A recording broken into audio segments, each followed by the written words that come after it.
अपनी दोस्त Meenakshi Bansal and host AP news Delhi में आपका हार्दिक स्वागत करती हूँ। अगर आपने हमारे चैनल को सब्सक्राइब नहीं किया है तो सब्सक्राइब करें एंड बेल आइकन दबाएं। आइए बात करते हैं आज दिल्ली के बारे में। दिल्ली में 70,000 के पार कोरोना वायरस के मरीज हो गए हैं। वहीं बात करते हैं एमसीडी के चेयरमैन के बारे में। भारतीय जनता पार्टी द्वारा 43E गौतमपुरी के निगम पार्षद के अग्रवाल को आज एमसीडी सादरा जोन का चेयरमैन नियुक्त किया गया। वहीं उनसे कोरोना वायरस व एमसीडी के कर्मचारियों पर चर्चा की गई। आइए देखते हैं के अग्रवाल के साथ हमारे संवाददाता सागर इसराक की एक खास मुलाकात। मसाला हो या चने का मसाला, कसूरी मेथी या देगी मिर्च, असली मसाले सच सच MDH।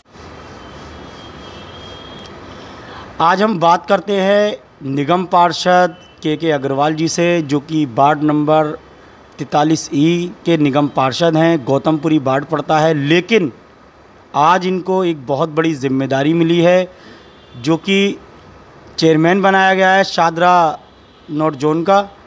और इनकी काबिलियत को देखते हुए भारतीय जनता पार्टी ने जिस तरीके से इनके ऊपर भरोसा किया है, निगम पार्षद का टिकट देने के बाद और उसके बाद अब चेयरमैन बनाया है। हम मुलाकात की है आज हमने, और आज बात करते हैं कि ये किस तरीके से इस चेयरमैनी को संभालेंगे, किस तरीके से कार्य करेंगे और क्या क्या इनके कार्य हैं। चेयरमैन साहब, आपके सामने बहुत बड़ी एक जो दुविधा है वो ये है कि कोरोना वायरस चल रहा है और आप चेयरमैन नियुक्त हुए हैं, तो इसमें किस तरीके से आप जनता से मिल पाएंगे और किस तरीके से कार्य कर पाएंगे। सभी को नमस्कार।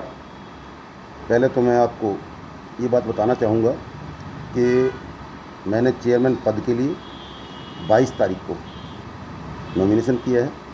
विधिवत रूप से अभी मैं जोन का चेयरमैन नहीं हूँ। 29 तारीख को विधिवत रूप से जोन का चेयरमैन अभी चुना जाना है। अभी मैं खाली निगम पार्षद की हैसियत से आपको बात करूँगा। परमपिता परमात्मा की कृपा से भाजपा शीर्ष नेतृत्व ने, मेरे संगठन ने मुझ पर विश्वास करके जो चेयरमैन पद संभालने का दायित्व उन्होंने दिया, मैं अपने संगठन का, भाजपा शीर्ष नेतृत्व का आभार व्यक्त करता हूँ। दूसरा, जो काम करने की बात है, भारतीय जनता पार्टी के निगम के अंदर अब तक भी जो चेयरमैन रहे उन्होंने बखूबी अपने कार्य को किया। उनका कार्य मैं आगे बढ़ाने का पूरा प्रयास करूँगा। अब जैसे एमसीडी में खबर आई है कि करीब 10 लोगों को कोरोना वायरस हो गया, जो कि कर्मचारी हैं, उसमें से एक कर्मचारी की मौत भी हो गई है। इस स्थिति में आप क्या करोगे। देखिए, कोविड-19 एक ऐसी बीमारी है जिससे महिला, पुरुष, सर्विसमैन या साधारण या दुकानदार या ठेली पटरी रेडी लगाने वाला कोई भी, ये किसी को भी हो सकता है। हमारा एक कोरोना योद्धा आज हमारे बीच नहीं रहा, इस बात का हमें गहरा दुख है। और मैं उनके परिवारजनों को अपील करना चाहता हूं कि धैर्य और शक्ति बनाए रखें और परमपिता परमात्मा उनको अपने श्री चरणों में स्थान दें। कोविड-19 के लिए हमारे देश के यशस्वी प्रधानमंत्री नरेंद्र मोदी ने अगर सही समय पर लॉकडाउन का फैसला ना लिया होता, मेरे देश के अंदर 135 करोड़ जनता वास करती है। आपने देखा होगा पाश्चात्य देशों के अंदर Germany, France, Italy, Spain, America, वहाँ की जनसंख्या कितनी कम है, क्षेत्रफल बहुत बड़ा है। मेरे भारतवर्ष की 140 करोड़ की जनसंख्या है। 140 करोड़ जनसंख्या में वहाँ कितने लाखों लोग अब तक अपनी जान खो चुके हैं और कितने करोड़ों संक्रमित हैं। ये हमारे प्रधानमंत्री की सूझबूझ से और मेरे देशवासियों की बहुत बहुत धन्यवाद कि उन्होंने मोदी जी की बात को माना, सोशल डिस्टेंस के नियम का पालन किया, लॉकडाउन के नियम का पालन किया, तब जाकर के ये बीमारी वो पैर नहीं पसार पाई जो विदेशों में पसारी। अब जैसे एनसीडी में जो काम ऑनलाइन हो सकते हैं उसके बाद भी एनसीडी खोलने की ज़रूरत पड़ रही है, क्या ऐसा कोई कार्य नहीं हो सकता कि जो कार्य ऑनलाइन हो सकते हैं उनको ऑनलाइन किया जाए, बाकी एनसीडी को बंद किया जाए? ऑनलाइन प्रक्रिया हमारी चालू है, उसके साथ साथ जो जरूरी डिपार्टमेंट हैं उनका काम उस तरीके से भी किया जाएगा। अब कोरोना के साथ जीना पड़ेगा, एहतियात बरत के सोशल डिस्टेंस के नियम का पालन करके। आप मेरे से काम करने आए हैं ना, तो इसी प्रकार एनसीडी भी अपना काम करेगी।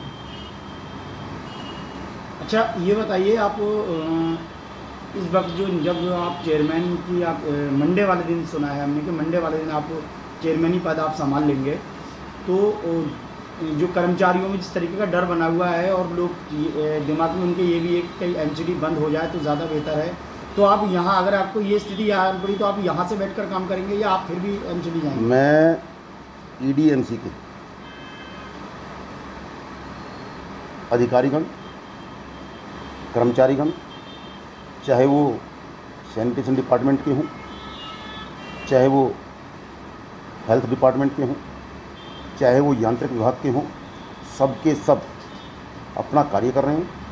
और कार्य करते हुए दिल्ली की सड़कों से रोज़ कूड़ा यथास्थान पहुंच रहा है।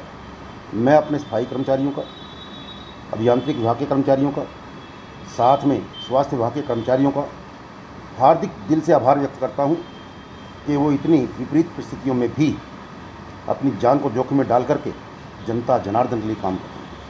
अब अरविंद केजरीवाल ने खाना बांटने के नाम पे जिस तरीके से भीड़ लगाई थी और लोग उसका परिणाम भी आप देख रहे हैं कि किस तरीके से कोरोना के मरीज बढ़ते जा रहे हैं, तो अब जिस तरीके से गंदगी भी बढ़ रही है क्योंकि जिस सफाई की जो है व्यवस्था सही तरीके से नहीं हो पाई है, तो अब इस कार्य को आप किस तरीके से करेंगे? क्योंकि नगर निगम ने अपना सफाई का काम बखूबी चालू है। मैंने अभी आपको बताया जिस तरीके से लॉकडाउन से पहले कूड़ा उठ करके हमारा गाजीपुर लैंडफिल पे पहुंचता था या नालों कूड़ा निकल के सिंघोला पहुंचता था, जितने नाले बड़े नाले ईडीएमसी के अंदर आते हैं उन सब बड़े नालों की सफाई कर दी गई है। छोटे नालों की सफाई मैनुअली करवा करके वहाँ से उठा करके गाज सिंगोला तक भिजवा दी गई है। जितनी मात्रा में पहले कूड़ा निकलता था उतनी मात्रा का कूड़ा रोज़ ईडीएमसी का निकल करके गाजीपुर लैंडफिल पे पहुँच रहा है। जहाँ तक आपने बात की, अभी तक पीडब्ल्यूडी दिल्ली सरकार के पास जो नाले आते हैं पीडब्ल्यूडी के बड़े नाले, उनकी अब तक गाद निकालने का काम चालू नहीं हुआ। बरसात का मौसम पूरा सर पे आ चुका है। जब उन नालों की गाद नहीं निकलेगी, जो छोटी नालियाँ उन नालों के अंदर गिरती हैं, तो जल भराव होगा। तो मैं केजरीवाल जी से एक ही निवेदन करूंगा, अपने पीडब्ल्यूडी के अधिकारियों को आदेश दें जल्द से जल्द इन नालों की गाद निकाल कर यथास्थान भिजवाएं, जिससे कि दिल्ली को स्वस्थ वातावरण मिल सके। देश के प्रधानमंत्री ने लॉकडाउन लगाया, लोगों की जान की परवाह करते हुए उन्होंने लोगों को आदेश दिए कि आप घरों से ना निकलें, फिर भी पब्लिक बहुत ज़्यादा तादाद में निकल रही है, तो आप जनता से क्या कहना चाहेंगे? मैं अपने क्षेत्र की जनता से 34 हमारे सभी निगम पार्षद भाई बहनों के सभी वार्ड जितने भी हैं, मैं सबसे एक ही निवेदन करूंगा, बहुत ज़रूरी हो तो घर से निकलें और निकलते वक्त मास्क का इस्तेमाल करें, सोशल डिस्टेंस दूरी 2 मीटर बनी रहे, ऐसी कोशिश करें। बार बार साबुन से अपने हाथ धोएं, सैनिटाइज करें, तब जाके इस बीमारी से बचा जा सकता है। हमारे साथ में मौजूद थे के अग्रवाल, जो कि निगम पार्षद हैं। उनका कहना है कि मैं भी निगम पार्षद हूं, जबकि आला कमान ने चेयरमैन बनाने का जो है वो आदेश दे दिया है। मंडे को ये अपना भार संभाल रहे हैं, लेकिन लगातार आप देख रहे हो हर तरीके की तैयारी रहती है। और जब तक लॉकडाउन चलता रहा, लगातार सूखा राशन और पका हुआ खाना लगातार जनता में बांटते रहे, एक दिन भी नहीं रुके। क्योंकि जिस तरीके से सोशल मीडिया पर लगातार वीडियो आ रही थी, उसमें पता चल रहा था कि के अग्रवाल जी कितना काम कर रहे हैं।